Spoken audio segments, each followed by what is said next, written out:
son los métodos de estudios en patología, el examen clínico y la autopsia,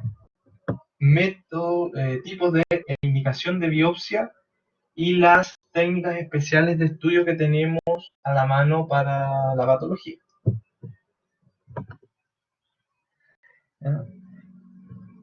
Y para ir introduciendo el tema, tenemos que la patología viene siendo el estudio de las enfermedades. Es una ciencia básica que se encarga principalmente de estudiar todos los cambios que se dan a nivel estructural y funcional en los tejidos y órganos.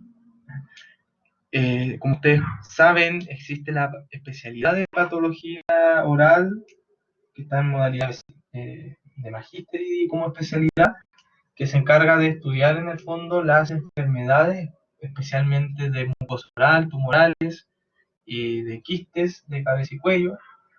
¿Ya? En el fondo lo que se trata acá es de conocerla a fondo, ¿ya? Estudiar los procesos de biología celular y molecular involucrados, procesos genómicos, ¿ya? Y en el caso de no conocer la etiología, en el fondo la patología trata de investigar diferentes aspectos en relación a la causa de diferentes lesiones, ¿ya? O sea, es una ciencia bastante eh, compleja porque agarra muchas aristas, agarra mucho de bioquímica, agarra mucho de expresión génica, de biología molecular, celular, ¿ya? Pero una vez que se domina es bastante entretenida, ¿ya? Y en el fondo la patología oral es independiente a qué tipo de enfermedad, o sea, la patología de caries no va a ser muy distinta metodológicamente a, por ejemplo, un cáncer de lengua. Me refiero metodológicamente a que se estudia etiología, se estudia manifestaciones clínicas, se estudia tratamientos, ¿ya? A eso me refiero con metodológicamente.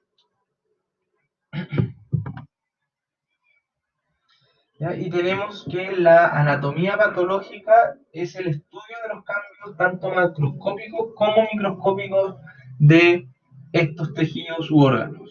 ¿Ya? Nosotros podemos hacer descripciones macroscópicas, es decir, cuando por ejemplo nos llega una biopsia muy grande, por decirle de una hemimandíbula, nosotros podemos hacer una descripción macroscópica, pero generalmente en las lesiones de mucosa oral, que son lesiones muy chiquititas, la descripción macroscópica no es muy, muy fundamental, por decirlo así. O sea, más allá de poder describir el color de la lesión, la verdad que no tiene mucha importancia. A diferencia, por ejemplo, si es que nos llega una biopsia de un hígado graso, nosotros sí podemos describir anatomopatológicamente un hígado porque es un órgano en el fondo muy grande, ¿ya?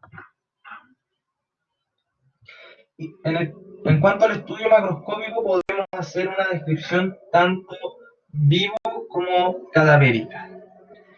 En vivo generalmente es una exploración clínica o una exploración quirúrgica. Exploración clínica que puede ser en una cirugía, por ejemplo, o sea, en una descripción en macro clínica, ¿ya? Por ejemplo, algún quiste o tumor que se dé en piel, mientras que la exploración quirúrgica en el fondo va a ser en el procedimiento quirúrgico. Yo voy a abrir en el fondo la piel y voy a ver cómo está esta lesión en relación a los tejidos anatómicos vecinos.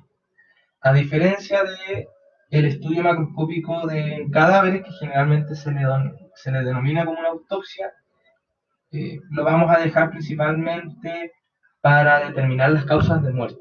¿Ya? Es raro que haya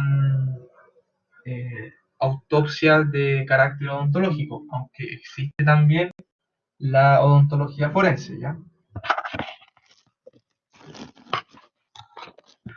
Y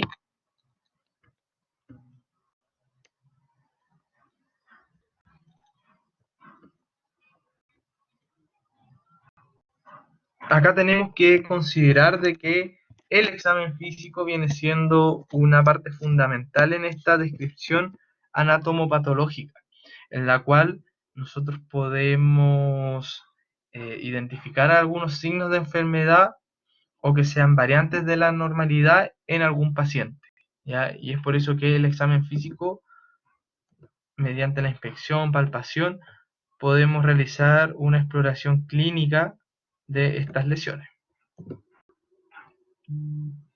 ¿Ya? Tenemos que considerar de que cuando tenemos el estudio de las diferentes patologías, tenemos que tener primero conocimiento de la patología, ¿ya? No sacamos nada con empezar a dar palos a ciegas si realmente no sabemos qué es lo que queremos estudiar o lo que estamos estudiando, ¿ya?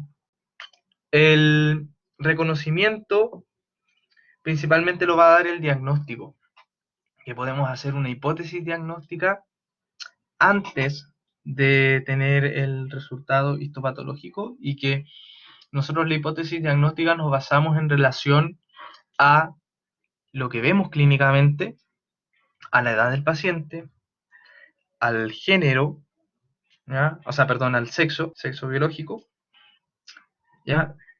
Y luego que recopilamos estos datos, formulamos una hipótesis diagnóstica en base a lesiones que sean más prevalentes, por ejemplo, que sean más prevalentes en mujeres, que sean más prevalentes en hombres, ¿ya? En relación a la edad del paciente y cómo se ha comportado clínicamente esta lesión y cómo la vemos. Perdón. Y el diagnóstico definitivo lo va a determinar la biopsia, para posteriormente dar un tratamiento específico. Y por otro lado tenemos el estudio microscópico, que lo podemos también hacer en una persona viva o de manera cadavérica. En una persona viva generalmente se le denomina como biopsia, mientras que en un cadáver se le denomina necropsia. Y existen diferentes estudios en la clínica de patología. Tenemos el examen clínico, que generalmente se realizan en las autopsias para determinar cuál es la causa de muerte de la persona. Tenemos también exámenes histológicos, en la cual podemos hacer biopsia en el caso de un paciente vivo y necropsia en el caso de un cadáver. Podemos realizar exámenes citológicos, que en odontología la verdad no son muy usados. Ya vamos a ver un ejemplo en donde se utiliza mucho la citología, pero la verdad que no es muy ampliamente usado. Y existen algunos exámenes de laboratorio que podemos indicar, que van a ser serológicos, bioquímicos o cultivos, ¿ya? Entonces, en relación al diagnóstico histopatológico, es decir, posterior al procedimiento quirúrgico, yo voy a tomar esta lesión nodular que veo, la voy a procesar para que en el fondo se haga este diagnóstico histopatológico bajo el microscopio, y luego de que yo obtengo este diagnóstico específico, puedo dar un tratamiento. Un tratamiento que ojalá tuviera un buen pronóstico. Sabemos que hay muchas enfermedades que no tienen buen pronóstico, como algunos tipos de cáncer.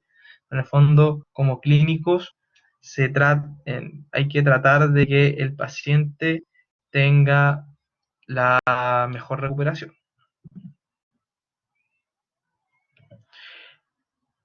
Entonces, vamos a hablar un poquito sobre biopsia, el cual es el tema grande de esta clase, en la cual como definición viene de bios, que significa vida, y opsi, que es observar.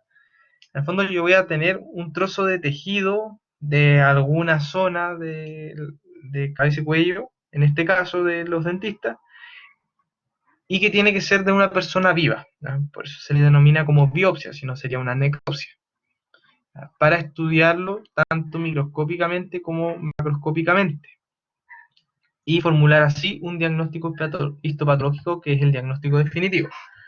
Si se fijan en esta imagen que está acá abajo, acá tenemos una biopsia, que quizás les puede recordar harto a la histología, ¿no? Pero lo que nosotros vamos a ver en este curso es todas las anormalidades de la histología, en el fondo, enfermedades. Aquí lo que nosotros vemos son todos estos puntitos de color violeta, que son linfocitos, y si se fijan están rodeando unas estructuras circulares. Como acá. Estas estructuras circulares son ductos excretores de glándulas salivales. Y en este caso, lo que vamos a ver en esta biopsia es este infiltrado inflamatorio alrededor de estos ductos. O sea, es un infiltrado, se los voy a escribir acá, periductal. Eso es lo que vemos en esta imagen histopatológica. Vemos ahí los ductos excretores y alrededor todas estas células inmunes. Eso es clásico del síndrome de Sjögren, que se escribe así. Se lo voy a escribir acá por si no lo habían escuchado. Síndrome de Sjögren.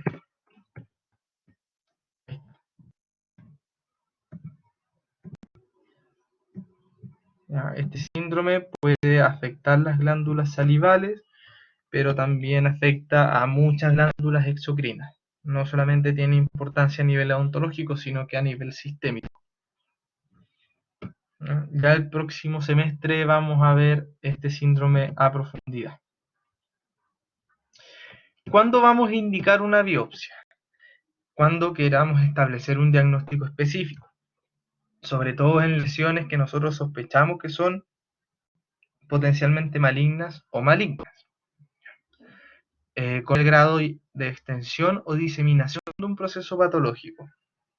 ¿Ya? Muchas veces se hacen estas biopsias para poder ver cuánto es el tejido que está comprometido. En el fondo, si es que vemos que en los límites de la lesión hay cierto compromiso de algunas células tumorales con células tumorales, o si es que hay márgenes libres de células tumorales. Todo eso lo va a determinar la biopsia. ¿Ya? También para determinar el tratamiento, pronóstico y grado de malignidad de una enfermedad. Dependiendo del grado de diferenciación celular, ¿no? Grado de diferenciación, podemos determinar o podemos dar un aproximado de cómo va a ser el pronóstico del paciente. ¿Ya? Este grado de diferenciación está relacionado estrictamente con el grado de malignidad, que lo vemos acá. Mientras mayor diferenciación tenga, es decir, que la célula se asemeje a un tejido normal, va a ser un tejido de menor grado de malignidad. Mientras que si la célula está poco diferenciada, es decir, me cuesta qué célula podría ser, cuál podría ser el origen, ¿no? En el fondo, si es de origen epitelial, si es de origen muscular. Si es que me cuesta ver eso, lo más seguro es que sea de un grado de malignidad intermedio o alto. Y eso nos da también algún acercamiento con respecto al pronóstico. Si es que son tumores de alto grado de malignidad, la verdad es que el pronóstico no es muy bueno. Mientras que si son tumores de bajo grado de malignidad, en general tienen un pronóstico más favorable o bueno. Y también nos sirve para valorar en el fondo el resultado de este tratamiento. Así es que si es que hacemos una biopsia y encontramos de nuevo células tumorales, quiere decir que el tratamiento no está haciendo efecto. Vamos a tener que cambiar. ¿Ya? Y acá tenemos diferentes situaciones en cuanto a la relación entre el diagnóstico clínico y el diagnóstico histopatológico. Hay ciertas situaciones en la cual el diagnóstico clínico va a coincidir con el diagnóstico histopatológico, y que son condiciones ideales, es lo que siempre uno espera. Pero hay algunas otras situaciones en la cual el diagnóstico histopatológico se va a corresponder con algún otro de los diagnósticos clínicos. Es decir, yo puedo dar un diagnóstico presuntivo, pero varios diagnósticos diferenciales. ¿Ya? Acá me voy a detener un poco. Cuando hablamos de un diagnóstico presuntivo, en el fondo es el diagnóstico más probable, ¿cierto? Y en el fondo, si yo estoy hablando de diagnósticos diferenciales, quiere decir que son también otras posibilidades, pero no tan frecuentes. ¿Ya? Entonces, ahí sí es que tenemos que el diagnóstico histopatológico va a corresponder con otro diagnóstico clínico. En el fondo, lo que yo tengo que hacer como patólogo es llamar al clínico y decirle, oye, en verdad no era el diagnóstico presuntivo, sino que era un diagnóstico, eran otros diagnósticos, los otros diagnósticos en el fondo, los diferenciales. Tenemos también otra opción, que en el fondo el diagnóstico histopatológico no haya sido considerado dentro de los diagnósticos clínicos. Y aquí hay que contactar sí o sí al clínico, ya que hay que, en el fondo, decir que realmente lo que él estaba viendo no era tal enfermedad, sino que era otra, y hay que ver algunas otras opciones terapéuticas para determinar realmente si es que esa lesión se puede erradicar. Y la otra opción es que el diagnóstico clínico y el diagnóstico histopatológico sean incompatibles. O sea, en el fondo, que, que no sea necesario de repente hacer biopsia o que no se pueda hacer biopsia. De repente hay muestras necróticas en donde hacer el procesamiento histológico no vale de nada porque no vamos a ver células que tengan algún proceso patológico. O sea, más allá de la necrosis, la verdad es que como la célula está tan dañada, no se puede hacer este diagnóstico histopatológico. Entonces son muchas cosas que hay que considerar. La biopsia la podemos clasificar según el momento de obtención de la muestra en preoperatorio, transoperatorio y posoperatorio.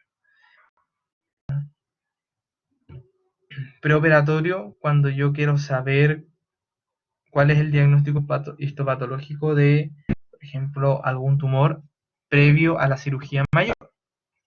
El transoperatorio generalmente son biopsias rápidas para evidenciar si realmente los márgenes quirúrgicos de esta cirugía están libres de tumor. Y posoperatorio para hacer el control, entonces que está bien el paciente. La biopsia rápida generalmente se hace en muestras que son frescas, ¿ya? Es para evidenciar márgenes de seguridad, realmente si es que están libres o no de estas células tumorales, y también nos ayuda para la confirmación diagnóstica. Estas biopsias, a diferencia de las que utilizamos rutinariamente, ya les dije que son muestras frescas, y es importante acá determinar cuáles son los límites de esta misma lesión, y es por eso que si se fijan en esta fotografía, acá hay unos puntos de sutura que le ayudan al histopatólogo decir, oye, acá están los límites, estos son los límites de la lesión, así que necesito que tengas ojo en estas zonas para ver si es que está libre de tumor. ¿Ya? Importante ahí que el cirujano señale que en esas zonas tiene que ver si es que hay algunos márgenes comprometidos. ¿Ya? Generalmente estas muestras frescas se fijan mediante congelación. ya que se hace una criofijación. También se los voy a escribir acá para que lo tengan presente. Criofijación. ¿Ya? Y en esta criofijación ocurre el corte de la misma muestra y luego es teñida y montada para generar una observación bajo el microscopio óptico. Tenemos también otras opciones que en el fondo yo puedo hacer la biopsia y si no es una biopsia rápida, o sea que yo puedo dejar al paciente 1 o 2 semanas esperando el resultado histopatológico, lo puedo mandar para la casa, hago una fijación con formalina al 10%. ¿no? Formalina al 10%. Ese es el medio de fijación predilecto para las biopsias. ¿ya? Estas biopsias tienen que estar en fijación a lo menos entre 24 y 48 horas, para luego hacer la inclusión, que es un paso en la cual la muestra es primero deshidratada para que elimine toda el agua que tiene adentro, ya que el proceso de inclusión, en el fondo lo que yo voy a hacer es agregar parafina para que se solidifique este material.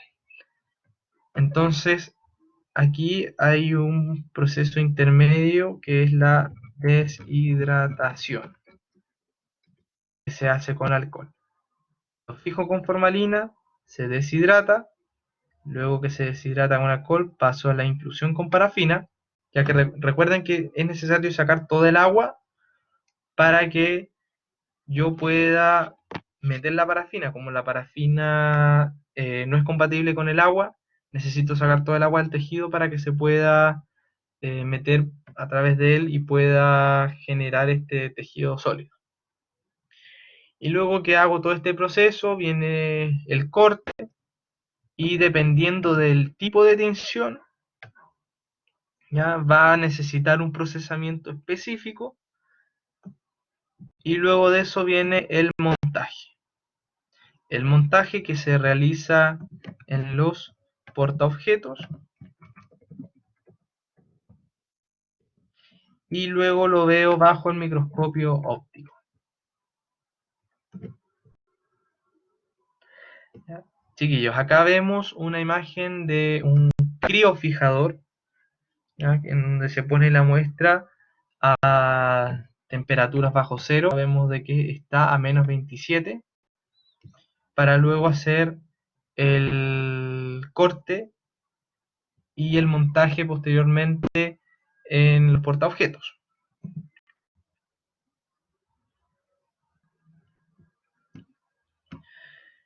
Luego ya vimos que la biopsia la podíamos clasificar según los tiempos operatorios, pero también la podemos clasificar según el tipo de muestra, si es que es incisional o parcial, y si es que es excisional o total. La incisional tiene la particularidad de que yo voy a sacar solo un trocito de la lesión, no es completa. ¿Cuándo yo voy a hacer esta biopsia incisional? Cuando tengo lesiones que son de gran tamaño. Por ejemplo, tumores que sean de 4 centímetros y que yo sé que le voy a dejar una tremenda herida al paciente, yo mejor prefiero sacar un trocito y luego programar una cirugía en un pabellón para poder extirpar ese tumor que es mucho más grande. ¿Ya? También en el caso de lesiones múltiples, yo puedo hacer múltiples lesiones, o sea, biopsias incisionales para poder determinar, en el fondo, cuál es el diagnóstico histopatológico de estas múltiples lesiones.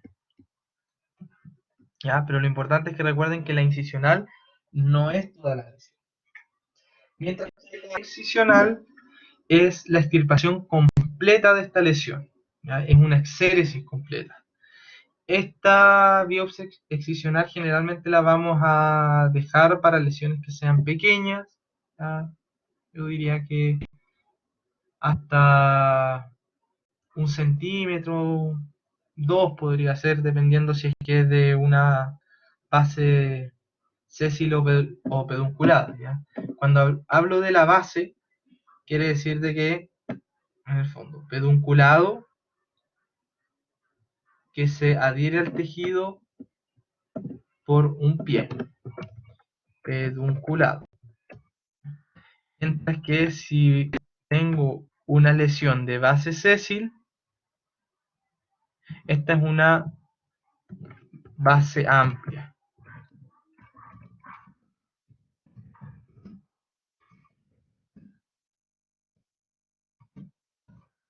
Es una base amplia.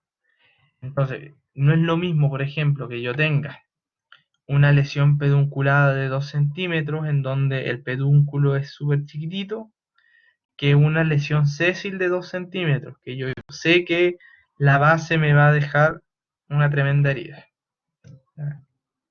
Entonces depende mucho también de cómo es la base de las lesiones. Y es importante acá, cuando hago la biopsia excisional, de tener márgenes de seguridad. ¿Y a qué se refiere estos márgenes de seguridad? En el fondo se refiere a tomar tejido sano para que el histopatólogo pueda ver cuál es la relación de esta lesión con las estructuras anatómicas, o sea, con los tejidos anatómicos circundantes, si es que hay infiltración o no. ¿Ya? Y muchas veces esta biopsia excisional es terapéutica, ¿ya? En donde yo saco esta lesión y ese va a ser el tratamiento final. Acá, por ejemplo, tenemos una foto de una biopsia excisional. Esmeralda pregunta, ¿la sésil sería para una biopsia parcial? Depende del tamaño del pedúnculo, ¿ya? Si yo veo que el pedúnculo es chiquitito, pero es una lesión, no sé, de 2 centímetros, pero yo veo que el pedúnculo es de un par de milímetros, yo la hago total, ¿ya? No, depende mucho de la parte clínica, la verdad. No te podría decir que siempre una de base sésil sería para una parcial, porque también depende mucho del tamaño de la base de implantación que tenga. Porque hay lesiones sésiles que son de 0,5 de 2 milímetros, 1 milímetro o 0,5 centímetros, y yo lo hago total. Depende también de la localización. ¿Ya? ¿Sí? ¿Queda claro? Depende mucho eso. Y acá vemos un ejemplo. ¿Ya? Por ejemplo, aquí tenemos esta lesión que se da a nivel de cuello, y acá, como es pequeñita y aparentemente tiene una base pedunculada, yo hago la extirpación quirúrgica total. Aquí tengo otra lesión que se da en el labio. Para acceder a ella, lo que yo hago es que en estos puntos que están en rojo, muchas veces son estos límites de seguridad. Y es en donde yo voy a poner muchas veces la anestesia, para que cuando no me sea una anestesia solamente localizada en la zona de la lesión. Esta extirpación la podemos hacer mediante una incisión central, como lo veo acá. Si se fijan, aquí tenemos asomada la lesión.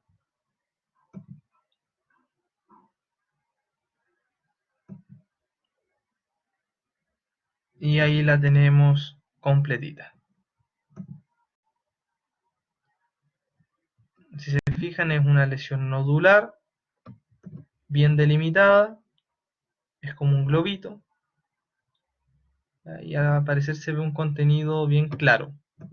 En este caso, el diagnóstico lo más probable es que sea un mucocele. ¿ya?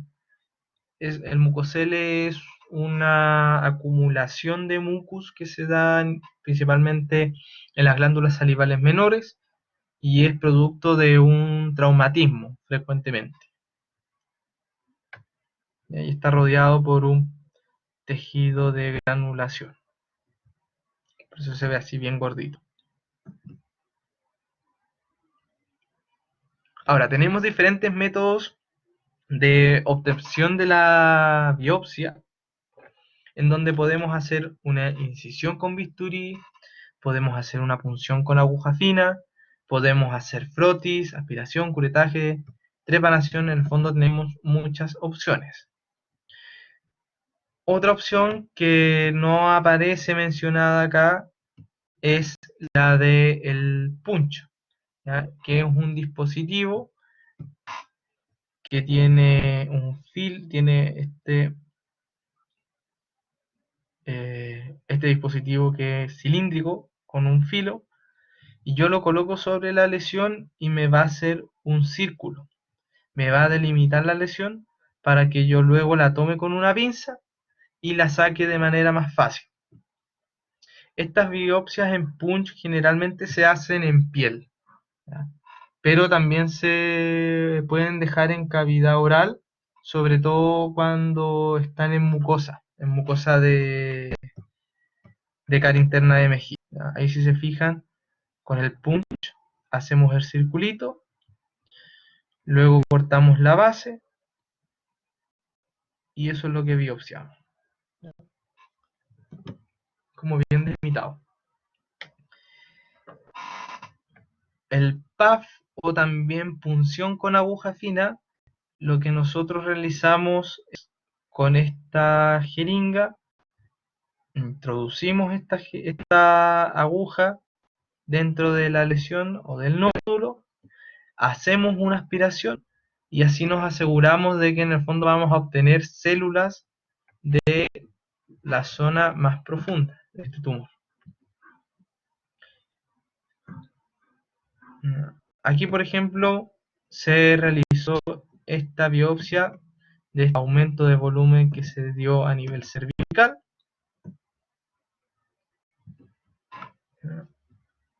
Y no tenía sintomatología el paciente.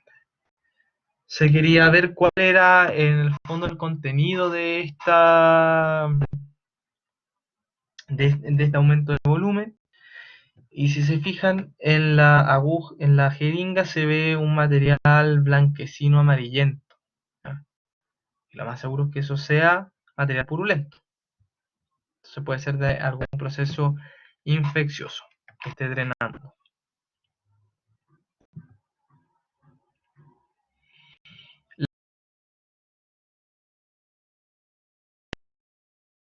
Esta pinza, ¿ya? En donde se hace una endoscopía alta en el paciente y se obtiene un trozo de mucosa.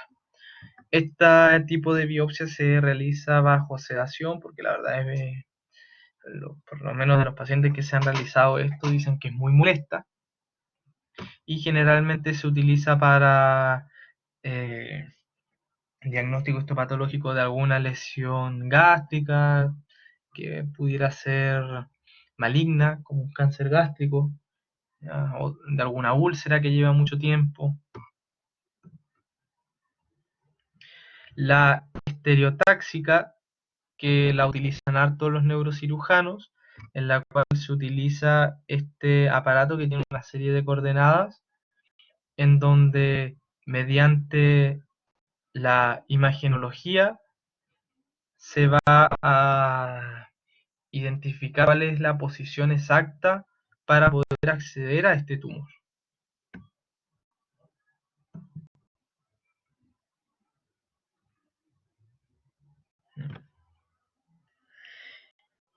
Y importante que en el procedimiento quirúrgico hagamos una técnica quirúrgica adecuada. Eso quiere decir una buena anestesia, una buena remoción de la lesión, que no nos, que no nos permita que esto vuelva a salir, y importante hacer un lavado suave, tampoco tan profundo, solamente para ver en el fondo de este tejido, para ver si es que quedó algún tejido de granulación o alguna glándula salival periférica al mucocele que sea necesario sacar.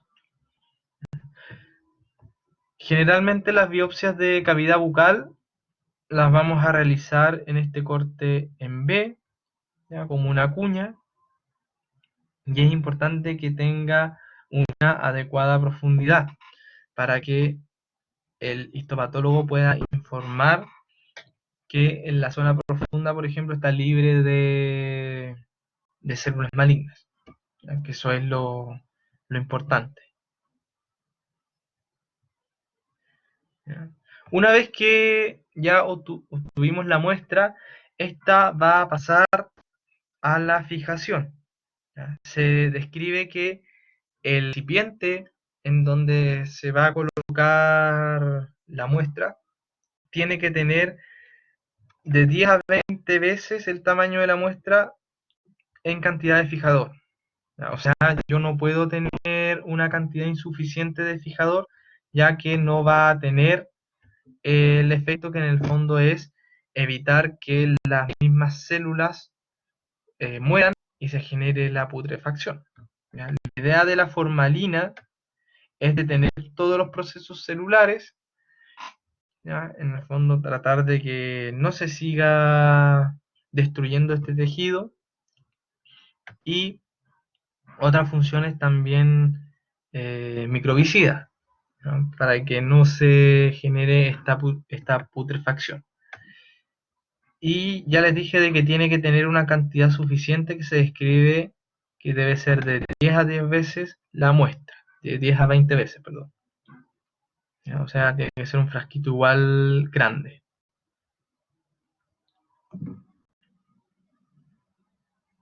Cuando se envía al laboratorio es importante que tenga una rotulación con los datos del paciente, que venga con el anexo de ficha histopatológica, que tenga un, una descripción clínica eh, bien profunda, ¿ya? Y que venga con la etiqueta de los datos básicos del paciente. En la solicitud de la biopsia tenemos que colocar nombre, edad y sexo del paciente, el diagnóstico clínico, importante, en conjunto con algunos eh, diagnósticos que sean colaterales, ¿ya? Diagnósticos diferenciales. Ya recuerden siempre que el diagnóstico presuntivo viene a ser el más probable. También describir algunas características clínicas de la lesión y cómo fue la evolución desde que inició en el paciente, identificar cuál es la localización y si es que se realizó algún tratamiento o una biopsia previa. Historia médica, si es que está consumiendo algún medicamento o tiene alguna enfermedad de base, porque hay algunas lesiones que son manifestación de enfermedades sistémicas, ¿ya? Y también mencionar algunos hallazgos intraoperatorios, ¿ya? Por ejemplo, si es que se vio que la lesión está adherida a planos profundos, si sangró mucho, ¿ya?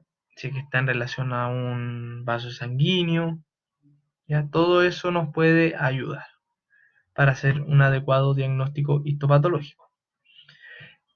Ver si es que existe la posibilidad de adjuntar algún examen radiográfico que también pudiera ayudar al diagnóstico.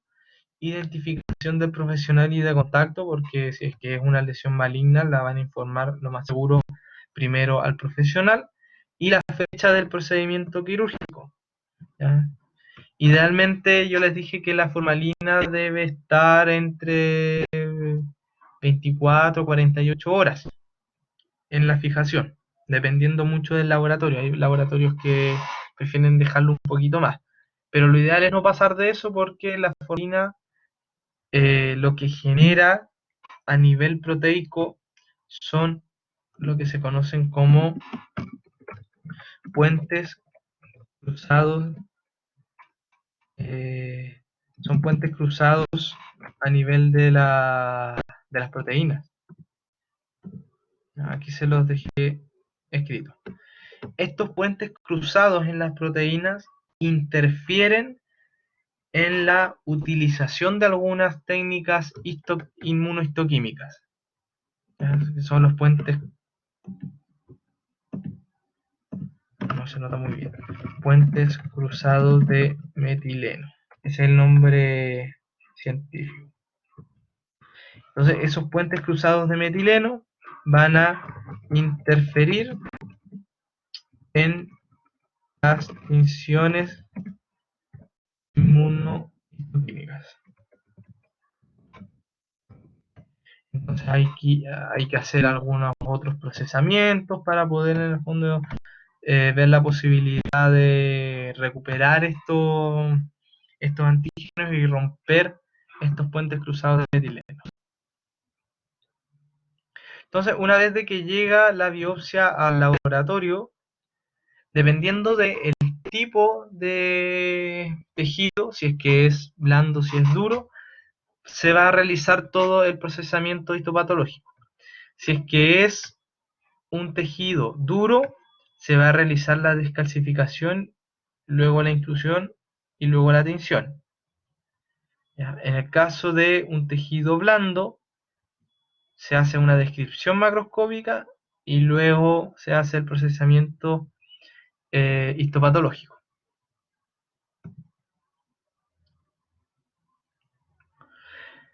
Luego, hay algunas veces en que se producen estos artefactos de fijación, es decir que yo lo veo después al microscopio y no hay una buena fijación en este proceso, o sea, voy a ver células que van a estar degradadas o células que tengan los límites poco claros, con una desintegración, y eso es porque hubo una fijación deficiente, mala selección del fijador. La formalina igual nos puede durar harto, aproximadamente un año guardada. Si es que pasa de eso, puede alterar la morfología celular. Pueden haber depósitos de pigmentos y también una retracción del mismo tejido.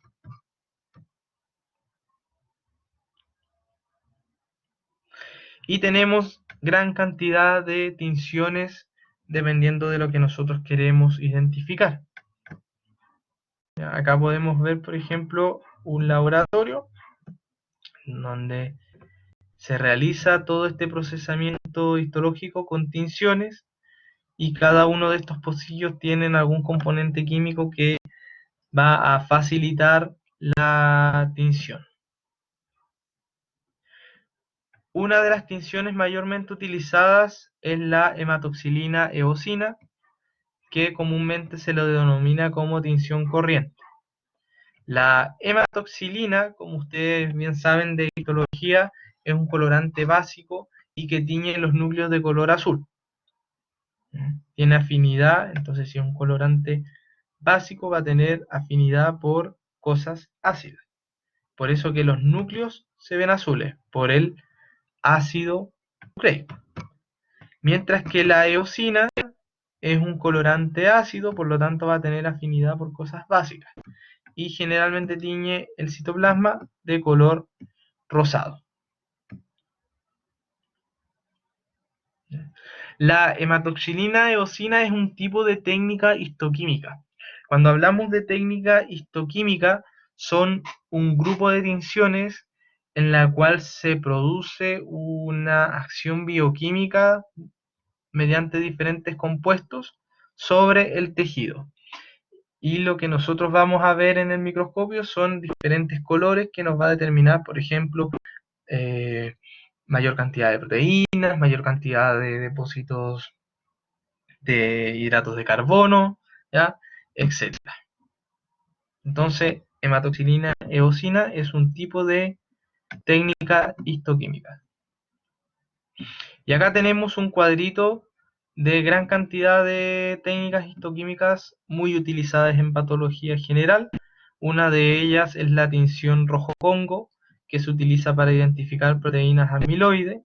también la tinción Gram que le hicieron, tengo entendido, en microbiología para identificar bacterias, la tinción Ziel-Nielsen que se utiliza para bacilos, ¿ya? Por ejemplo, podemos utilizarla en pacientes con tuberculosis, ¿ya? Y así tenemos muchas otras más, ¿ya? Pero estas tres que les mencioné acá son las más utilizadas.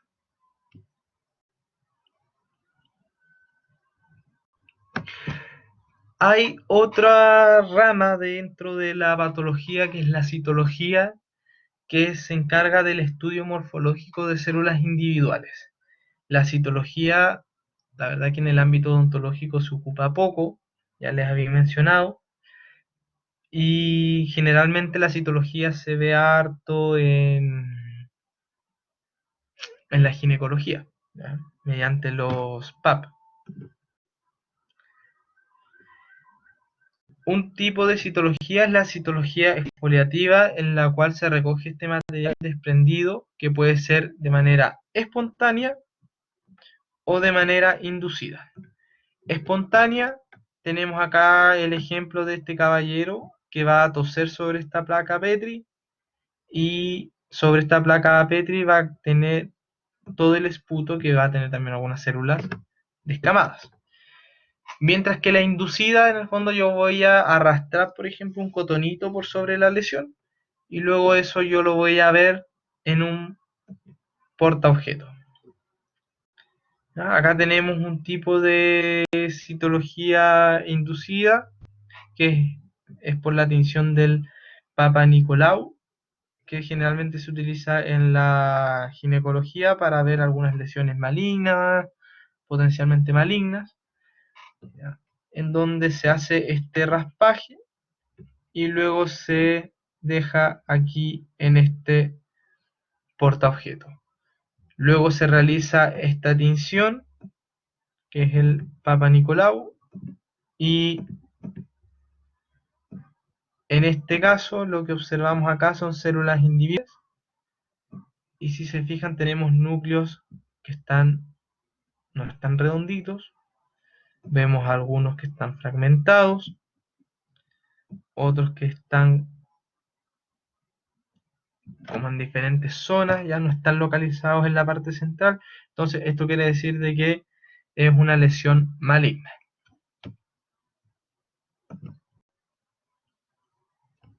En la cavidad oral la podemos utilizar para lesiones por hongo, por candidiasis.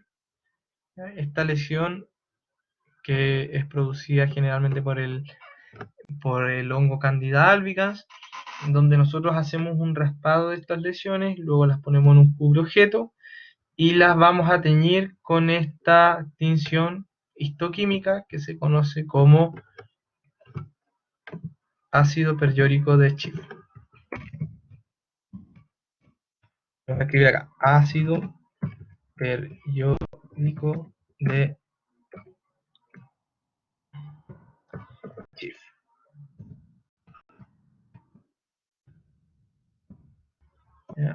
El ácido perjórico de Schiff se utiliza principalmente para la tinción de hifas de cándida, como lo vemos en esta imagen de acá, ya que este ácido se va a unir a zonas que sean ricas en hidratos de carbono. ¿Ya? Y como ustedes saben, en la pared de los hongos tenemos gran cantidad de hidratos de carbono, entonces utilizamos esta tinción química para poder identificar estas hifas de hongos, ¿ya? Se puede hacer también citología con la aspiración de aguja fina, en la cual se va a introducir en la zona de la lesión hasta una zona media, para obtener líquido o grupos de células para ser estudiadas de manera individual. Muchas veces esta citología por punción se realiza en el estudio de algún nódulo tiroideo, que se sospecha que podría ser algo maligno. ¿Ya? Esta técnica muchas veces también la realiza en conjunto con un radiólogo, en la cual se va viendo mediante ultrasonido en dónde va la aguja. ¿Ya? Ahí, por ejemplo, vemos el linfonodo y vemos la aguja. Entonces quiere decir que estamos en el espesor de este nódulo que se quiere biopsiar. Y luego hacemos el análisis microscópico, que lo podemos realizar por microscopio óptico y microscopio electrónico. Generalmente hacemos las descripciones de biopsia en microscopio óptico, ¿ya? El mismo que ustedes utilizaron en histología. Mientras que el microscopio electrónico generalmente se deja para investigación en patología. No es muy usado en diagnóstico.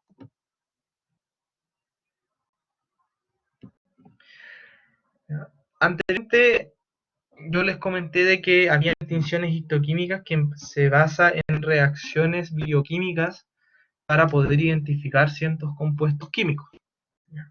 Y existe otro tipo de tinción que es la inmunohistoquímica, en la cual, como su nombre lo indica, se van a utilizar depósitos de anticuerpo en las células. Por eso se le denomina inmuno, porque utilizamos estas inmunoglobulinas. Se las dibujé ahí. Estas inmunoglobulinas son específicas para identificar algunas proteínas. Y en el fondo nos ayuda a identificar componentes celulares mediante la reacción antígeno-anticuerpo. Y lo que vamos a ver a nivel histológico es estas tinciones marrones.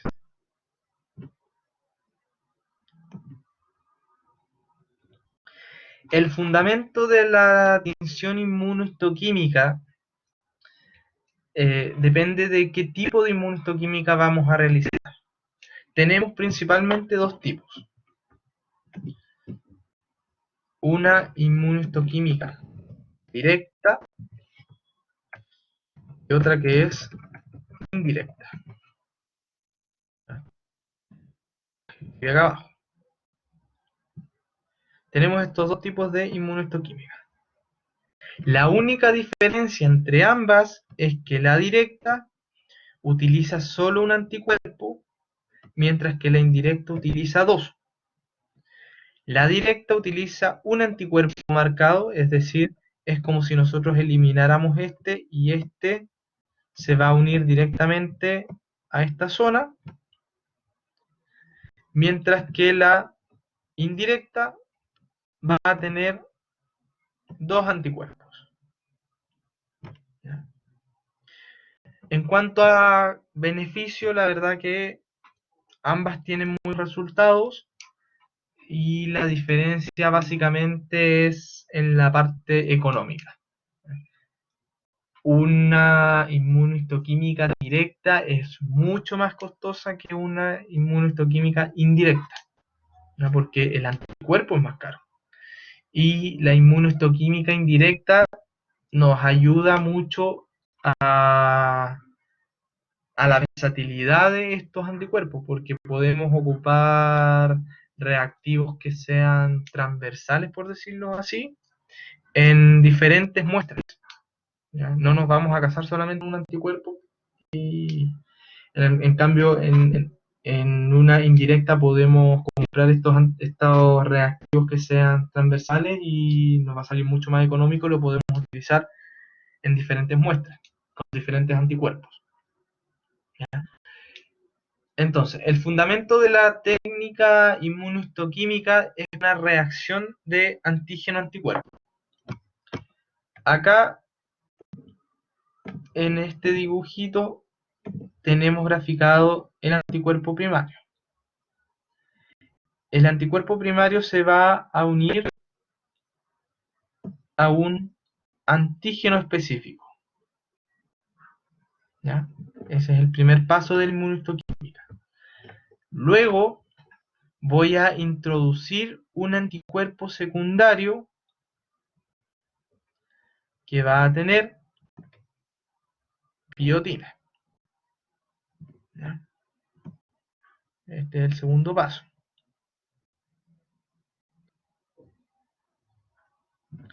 La biotina nos va a ayudar para la unión del complejo molecular de avidina peroxidasa, ¿ya? Este es el tercer paso. Yo le agrego avidina peroxidasa. ¿Y para qué le agrego este compuesto? Lo que yo quiero es que se genere una reacción acá de algún color, algo cromógeno. Y si se fijan, este componente tiene peroxidasa. Y la peroxidasa reacciona con el peróxido de hidrógeno.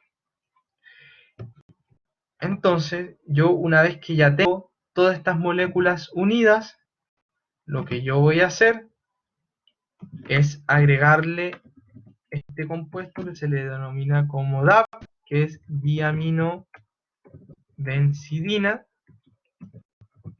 hasta acá abajo. Y este DAP tiene dentro de sus componentes el peróxido.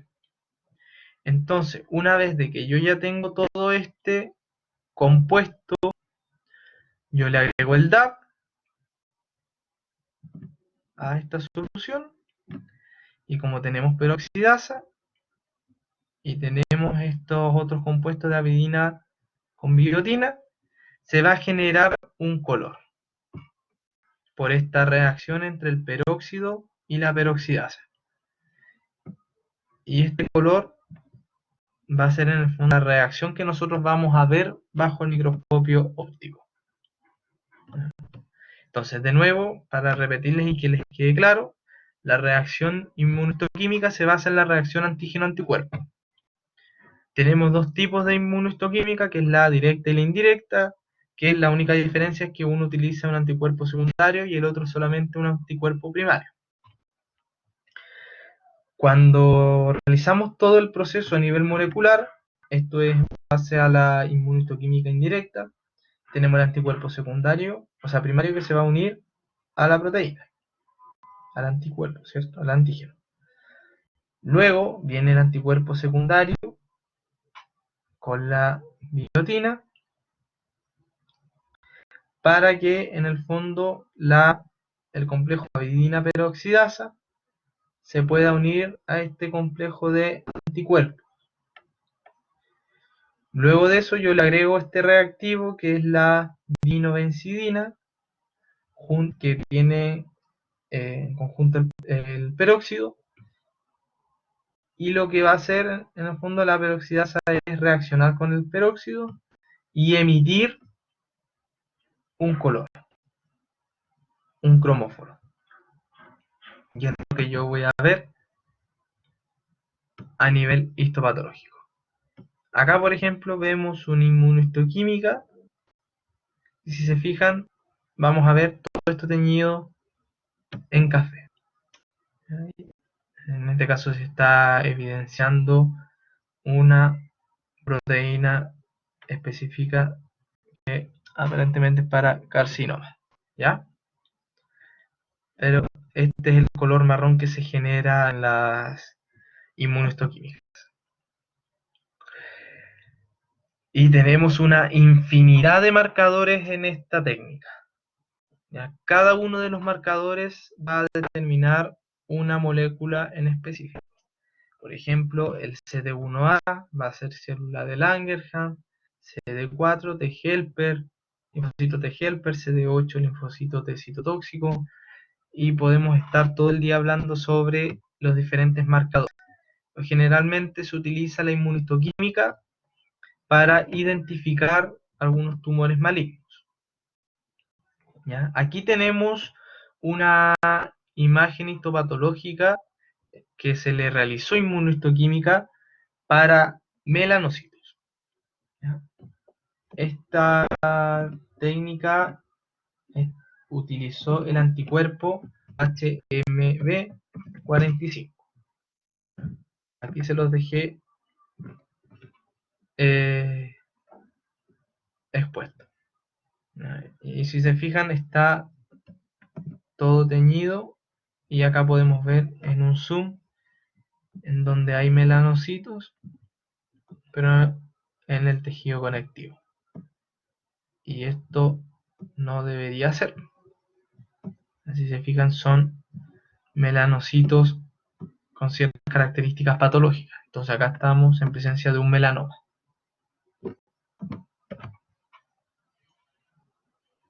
¿Cuándo vamos a utilizar inmunohistoquímica? Ya les dije, principalmente en cáncer. Cuando yo quiero ver cuál es el origen de esta estirpe celular que estoy observando bajo microscopio. Sobre todo en tumores que yo les mencionaba que son pobremente diferenciados, en donde me cuesta ver cuál es la morfología celular más predominante. ¿Ya? Diagnóstico diferencial de neoplasias, tipificación de neoplasias hematológicas, porque las neoplasias hematológicas no tienen una morfología histológica muy clara. Vamos a ver células con núcleos grandes a veces.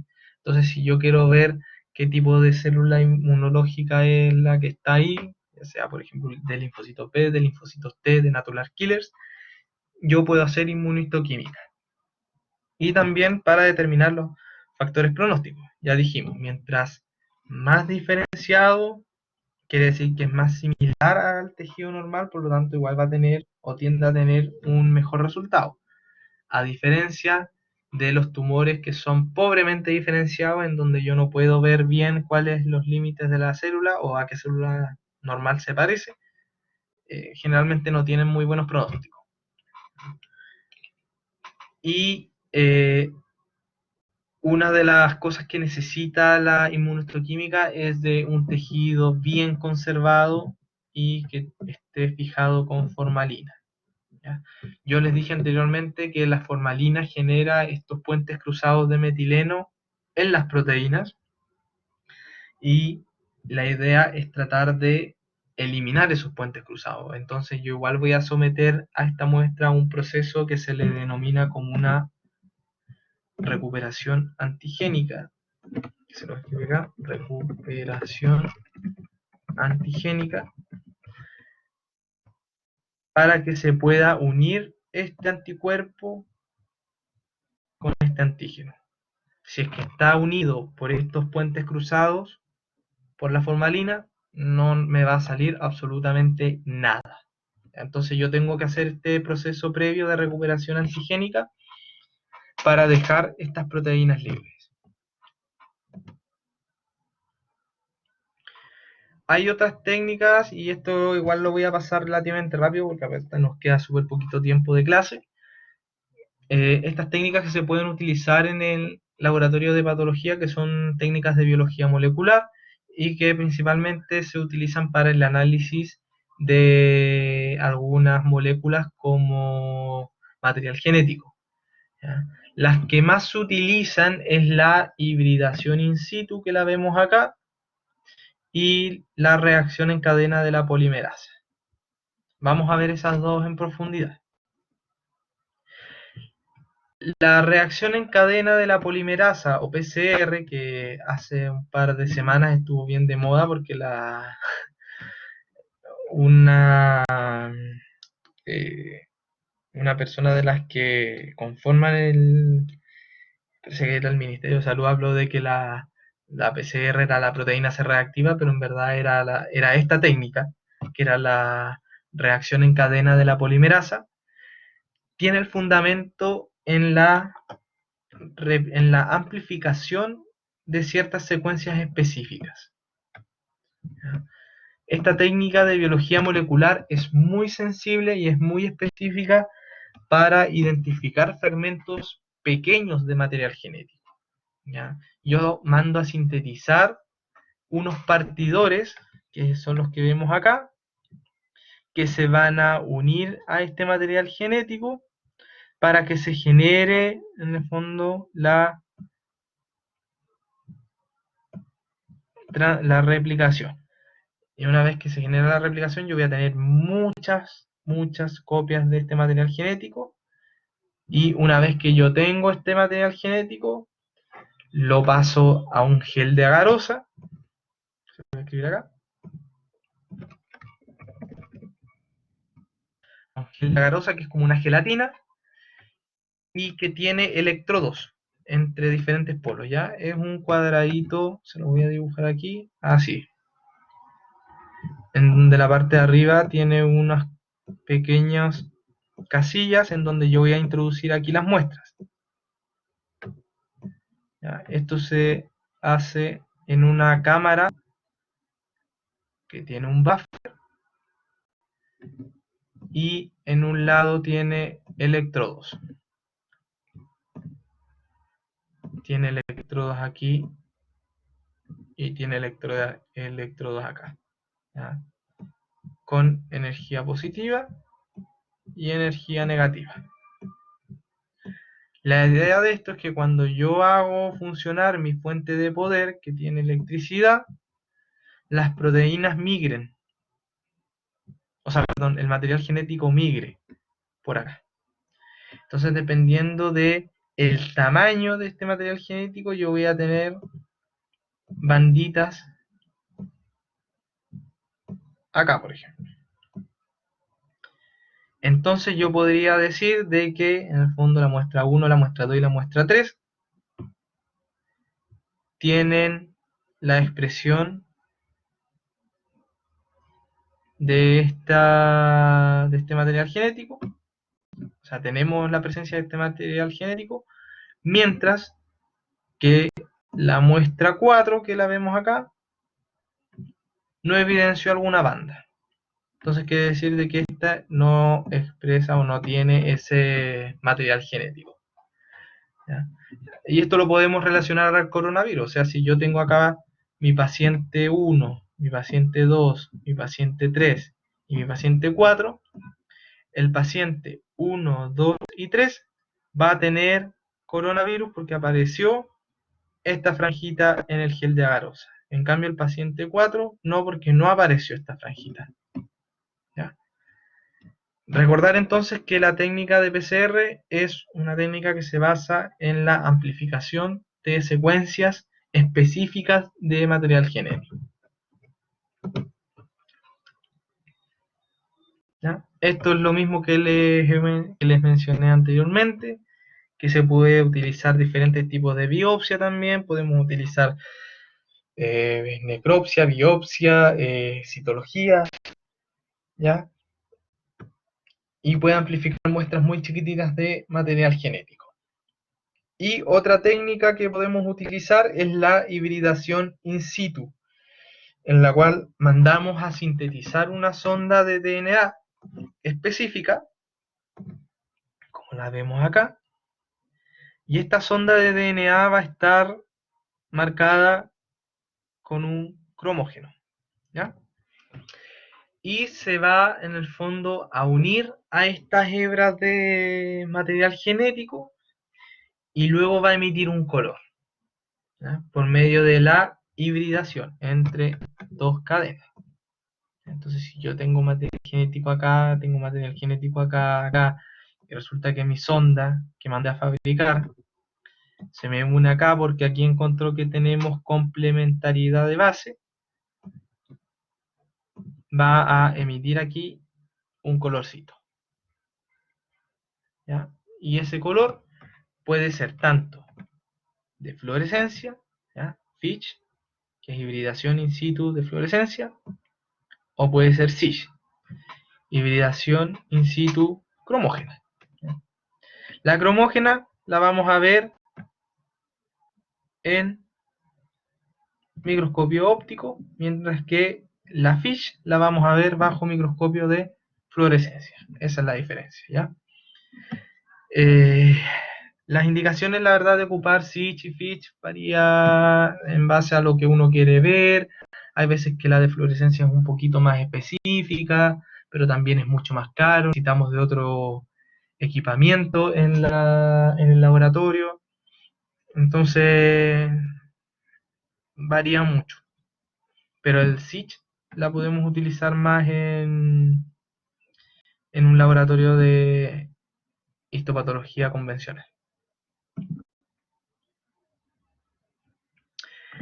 Ya, chiquillos, no sé si tienen alguna consulta.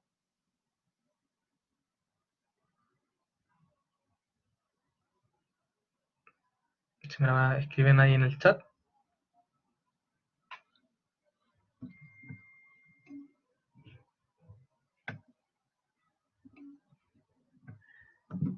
¿No?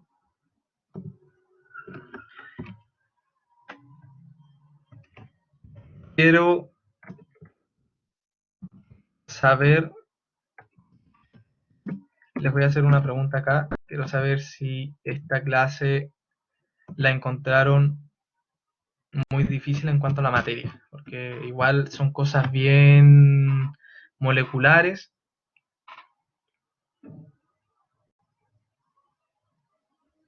Ah, qué bueno, no la encontraron tan difícil. ¿Habían visto esto antes? ¿Sí? Biología molecular, histología. Ah, perfecto, por eso no se les hizo tan difícil. Ya, perfecto. De todas maneras, si tienen consultas, me las hacen por correo. Ya, yo lo respondo dentro del día o al día siguiente, dependiendo de cuánto carga tenga. Pero generalmente pero se las voy a responder, ¿ya? Ya, chiquillos. Entonces, si no hay consulta, dejamos la grabación hasta acá.